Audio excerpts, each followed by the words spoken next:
Welcome to a new edition of Harness Central. I'm Harold Howe, and we're here with Hugh Mitchell at, I guess, what used to be Western Fair Raceway, and now you call it Western District or Western Raceway. Fair District. Western Fair District, all right. Hugh, we're here to have a candid conversation about not what has happened to racing with the announcement about the slot program, but to move forward. We do have a fair bit of information, but you can maybe put a finer point on it because you had a meeting with the OLG, as some of the other track operators have. What can you enlighten us with insofar as what we're looking for over the next 100 days, let's say? Well, we had our meeting, as you had indicated, with the OLG, as every racetrack in the province will have a meeting, if they haven't already, with the OLG in the next couple weeks. Really, there's as many unanswered questions, frankly, as there is answered questions.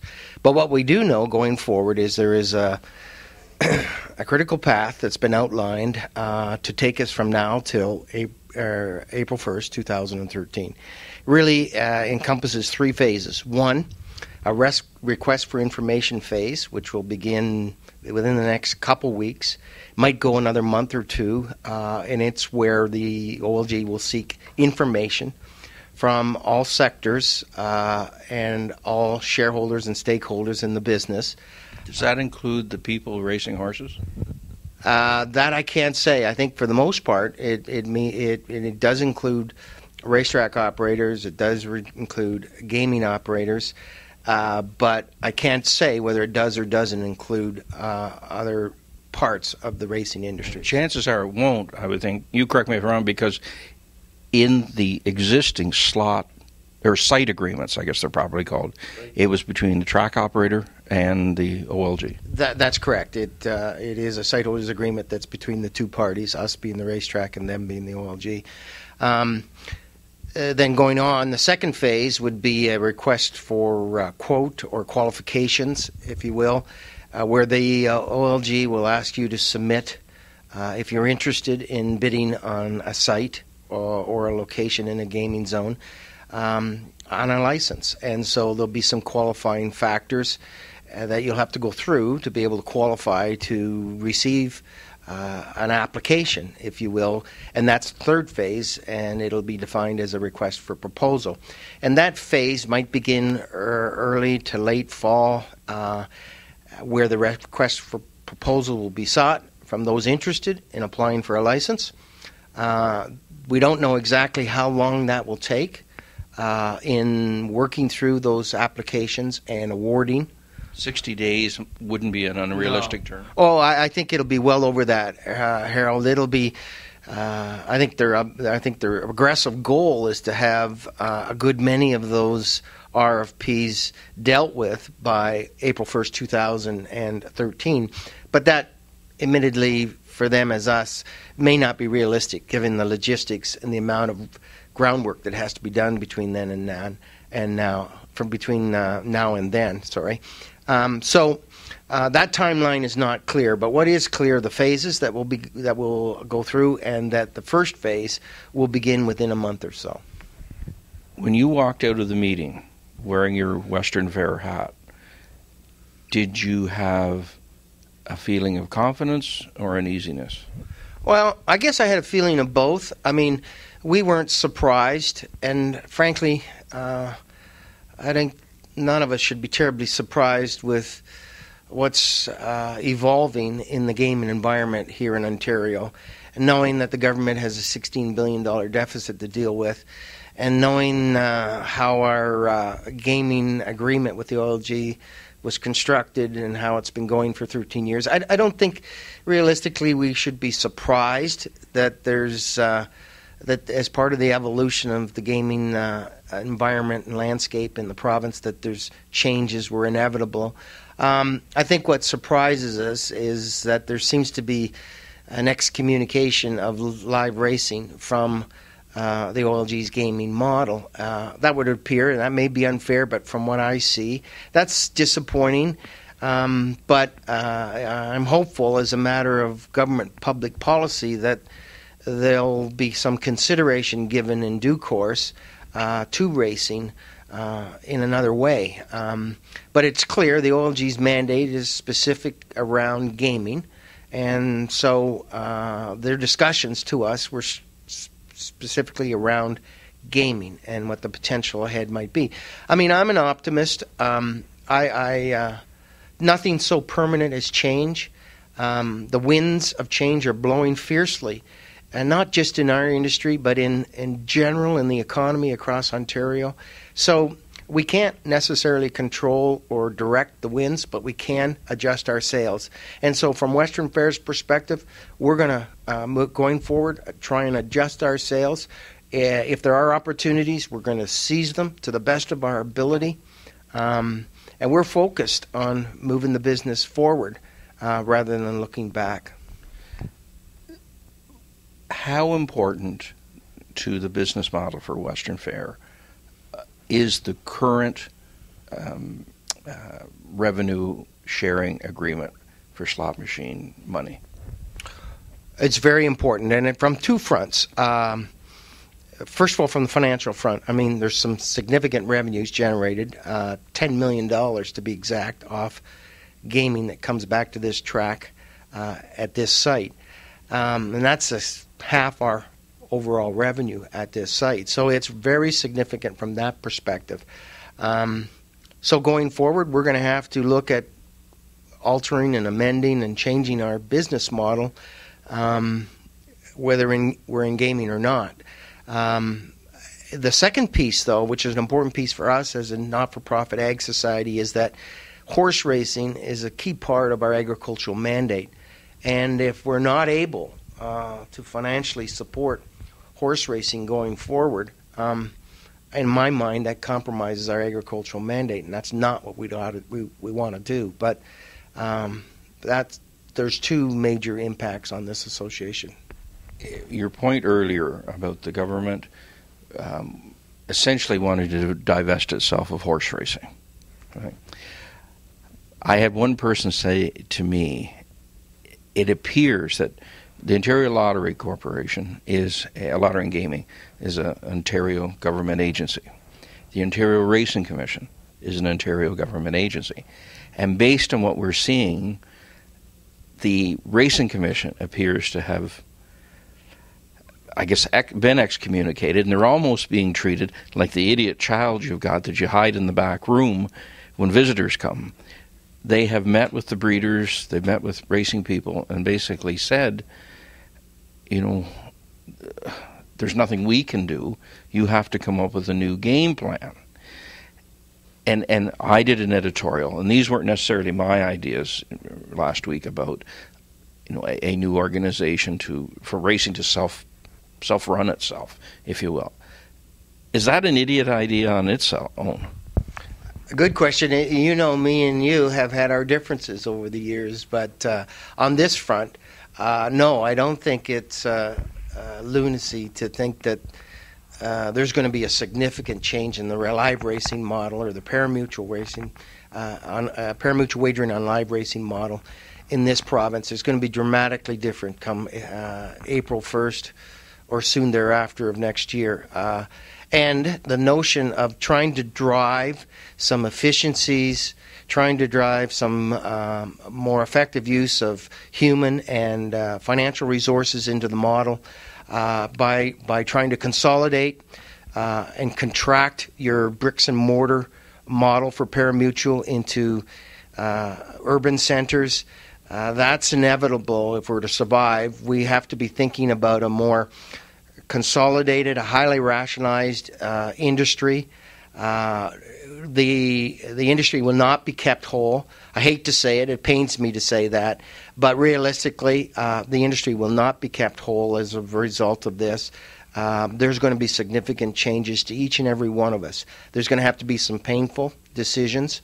And I think, yes, the industry will have to work together more than ever before.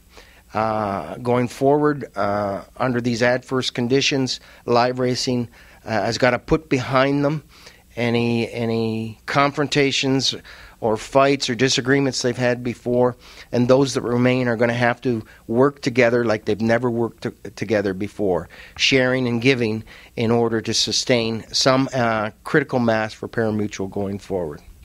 The breeders in this province who listen to this are going to say, nice speech, Hugh, but you know what? We're on the front line. Yeah. And we're just about ready to throw the rope over the tree branch and end it all. This isn't your call, obviously, but what do those people do, and what does the game consider doing in trying to save them, and maybe the cornerstone for racing in Ontario, the Ontario Irish Stakes? Yeah, I mean, you make some good points. I have great empathy for the breeders' circumstances today. They're the ones that are first up on the beachhead in this change, and they're being affected as we speak. Yes, it appears that everything's on the table with relate to live racing going forward, and I don't know how to advise. I really don't. If I had those answers, I'd share. But I can only appreciate how difficult it is for the breeders. And people are questioning whether they should continue to invest in this industry. And I think that's why, hopefully through Araya, but we very quickly start to get the government to talk to us about what will remain within the current framework of our industry so that we can sort of plan around that. And the biggest challenge for us today is not knowing. And so specifically for the breeders, that I can see it being a huge issue. And, without the breeders, live racing, parimutuel, really requires a sustainable and consistent supply of quality horses, and it really starts with the breeders. So they're an important piece of this whole puzzle. And I honestly am as frustrated as they are in knowing what to say or do.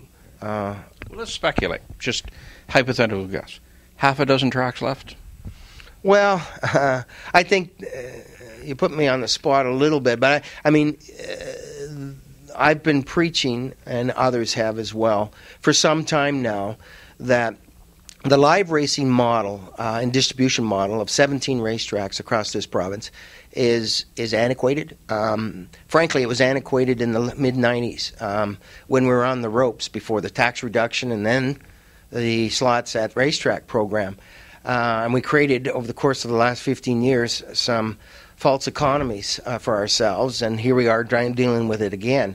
But whether it's 6, 7, or 8, what I know for sure, it isn't 17.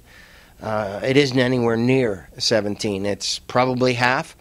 And someone can just take a pen and go look at the urban centres across Ontario and for themselves start to discern fairly quickly how many markets for parimutuel will remain. And that's for the big bricks and mortar part of it. But I think, like the OLG, we ought to be, and we have made some inroads this way, at least Woodbine has, in really exploiting the online gaming piece so we reach all corners of the Ontario market with the internet as a means of trying to sustain as much parimutuel as we can. Live race dates cut by 30% or more? Oh, well, I hate to say that, but that might not be enough when it's all said and done. And I think the key point going forward, I always refer to it as parimutuel wagering on live racing, not just live racing, because adding the parimutuel component to that term suggests that we would be market-driven. And I think if nothing else, we ought to have learned that through all of this, that going forward, any model we build will have to be focused on being customer driven and letting the market decide how we operate and to what extent we distribute this product. Ontario's Irish stake money is a big issue out there. It sits presently at roughly $20 million. The slot revenue is responsible for approximately half of that. Yep. So we know for 2012 we're good. 2013, we got 3 months before the contract ends. What's the number? Yeah, it's again, Harold, a good question. I don't know what that number is. I honestly don't. And we may be fine for 2012, but the truth, as most of your viewers know, and you do, that decisions about 2013, 2014, and beyond are even being made as we speak because of the life cycle of the equine athlete. So I don't know what that number is. I think a priority should be on all sides, on all breeds, is some sire stakes program to encourage people to invest in yearlings. The other piece to all of this is ensuring that there's, at the end of the day, some kind of two-tiered system, which I think is critical going forward. The new model ought to consider having the premier racing operation, Woodbine, survive. That's key going forward. Frankly, nobody buys a $35,000 yearling to race in overnights at Western Fair. I think we're an important piece, the Tier 2 system, the feeder tracks to feed the premier racing facility, but it's a model that needs to be synergistic. And I think the B track system, however many remain, need to work with the A-track system. There needs to be that premier racing facility for people to want to invest in the business. And I think making sure Woodbine survives is number one. Well, doesn't that then hearken to the idea of a centralized body to effectively run racing, maybe even take over a lot of the duties that the Racing Commission currently does? So the government is then completely divested of anything. But there has to be some integration of a centralized idea, stopping conflicts, maybe centralized race offices, centralized purse pool. I mean, you could go on and on. Absolutely. That, I think, is a first start, is trying to create an understanding amongst the industry that there needs to be a central organization or alliance or consortium that begins working together, and that includes central race offices, and the list goes on and on and on. So what's the first step to try and work towards that? Right now, racing is just sort of largely running around saying the sky is falling, which it is. What's the first step to move forward? Well, I think the first step is to create that model, recognizing that the old model is gone. And who drives that? Oriya? And that will be, I'd like to think Oriya will, but it's difficult for Oriya, in fairness to them, because they represent all breeds, breeders, horse people, and racetracks. And as I said earlier, and I believe this, without a doubt, that everybody can't be kept whole. So it'll be difficult for Oriya to be the one making those decisions about who stays and who doesn't. So I understand the predicament Oriya is in, for sure. But I think people like myself may have an opportunity to share with government some thoughts on a new racing model that's built around parimutuel wagering, supporting live racing. But it's, in my view, it's a model that's dramatically different than what we see today. And still no guarantee that the industry will survive, but I think it's our best shot. So I think it's people within the industry providing leadership and having the courage to commit to a model and sharing it with government for their consideration. So it sounds to me, if I'm expecting some big picture answers this calendar year, I might be disappointed. There may be some small incremental steps, but this new vision, if there is a chance for a new vision, it's going to take time. It's going to take time, and time is not what we have. So you're right. And to think that we'll get a consensus on what that model should be is honestly, in due respect to the industry, delirious. It won't be something you get consensus on. But going forward, a couple things. We can no longer continue to fight amongst ourselves. We must begin very quickly to be focused on a market-driven approach to how we rewrite and rationalize this live racing model. Focus on the customer, and be prepared to come to the table not with your own personal interests first in hand, but what's right for the industry, whatever's left of it come April next year. What about the concept that's been tossed out from a couple of people and say, maybe it's time for racing to step up and become an equity player? If a track is thrown under the bus here, let's just hypothetically say Flamborough, for example, and racing says, you know what, we need Flamborough. So how about we put up some dough and we buy it? Well,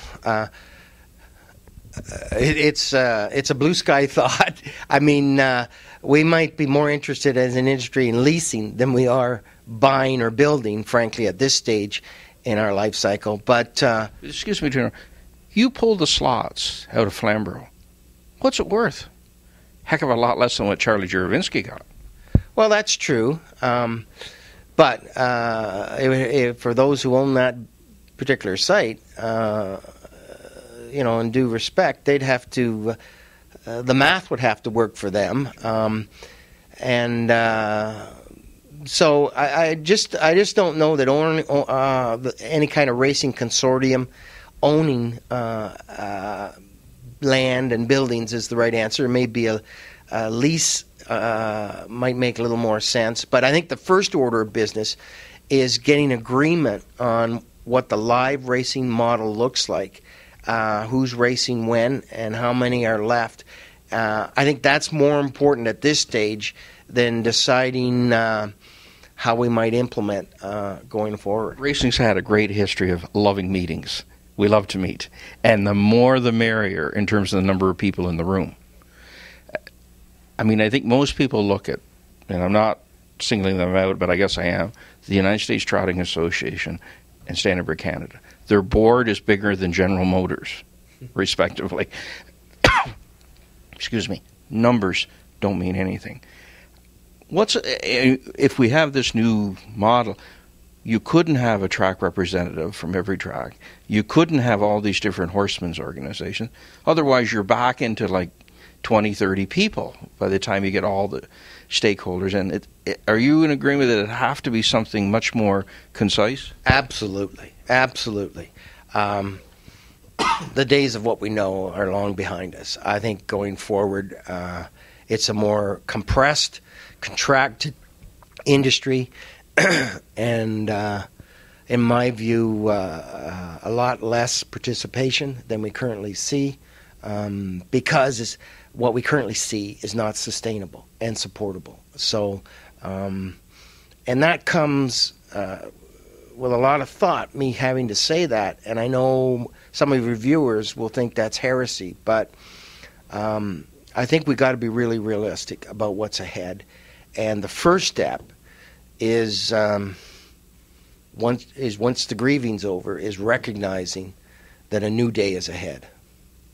So, get over kicking the dust and stomping your feet. It's time to try and come up with first of all, you got to accept this is a done deal. Now, what can we do to move ahead with what we've got? Yeah, I think we got to accept, not necessarily that this is a done deal, Harold, but I think we got to accept that the way things were is gone. That's the first step. I think there's still an opportunity to convince government that there's a sustainable parimutuel wagering model on live racing, but it's considerably contracted from what we currently see. I think so. I'm optimistic only because I think that enlightened people will come to realize that we're going to have to work together like we've never worked together before, and that'll have to be fewer around the table than ever before. Just one parallel I was going to draw is New Jersey.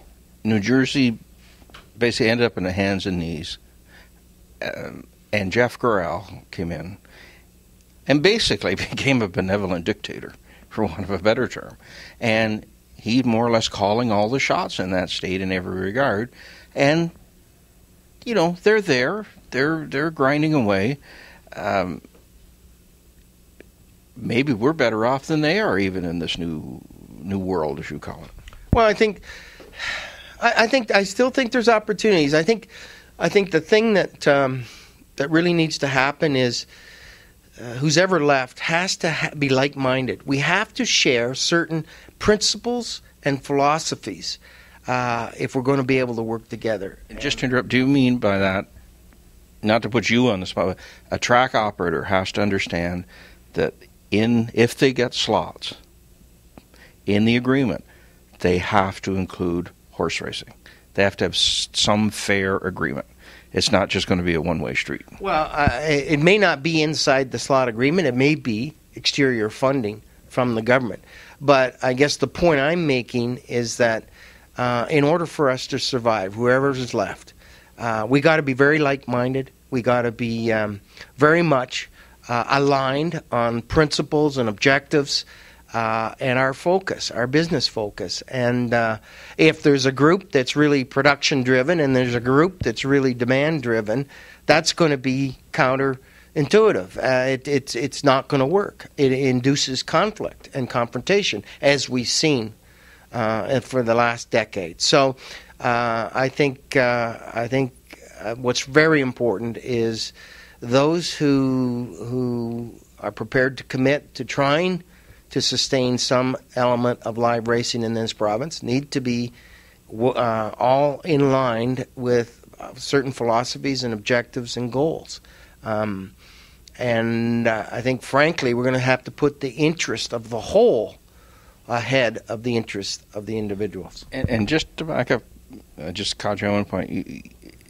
I may be putting words in your mouth, but are you saying that it's possible that an agreement could be struck whereby racing doesn't share in the slot revenue per se, but they get revenue in a roundabout route from another source? I think that those are my words. Yeah, I think I don't know that, but I think that I think there's a compelling argument that can be made to government, given all the economic spin-off effects and implications of this industry, if it were to cease. I think there's an argument to be made for governments to continue to support a live racing model, albeit contracted and consolidated. The OLG has its marching orders, and you have to respect the fact that they're accountable to the government. So they have to do what's expected of them. That's what their obligation is. And they to date have been focused on a gaming strategy that doesn't include parimutuel. So it seems to me, if that be the case, and that may not change, then we have to look at it from a different perspective and look to government for how we might co-fund a live racing model going forward. You're pretty old for this kind of change. Yeah, a lot of miles under me for sure. If I was a horse, I think I'd be in pasture. But it's an exciting, it's a great business, and it's painful to see it evolve the way it has. And there's no sense looking back and wishing you'd done this or wishing you'd done that. We are where we are. It's April 20th, 2012. We have to just deal with the realities ahead of us and stop wishing for the past to continue, because it won't. You sound a bit like Brian Burke at the Leafs. Hugh, he's a little more desperate than I am, I think. Well, Hugh, you've given us a lot to ponder, and thanks very much for sharing your thoughts. Well, and we'll see where it all goes. Yes, we will, for sure. Harold Howe with Hugh Mitchell, giving you the Harness Racing Edge.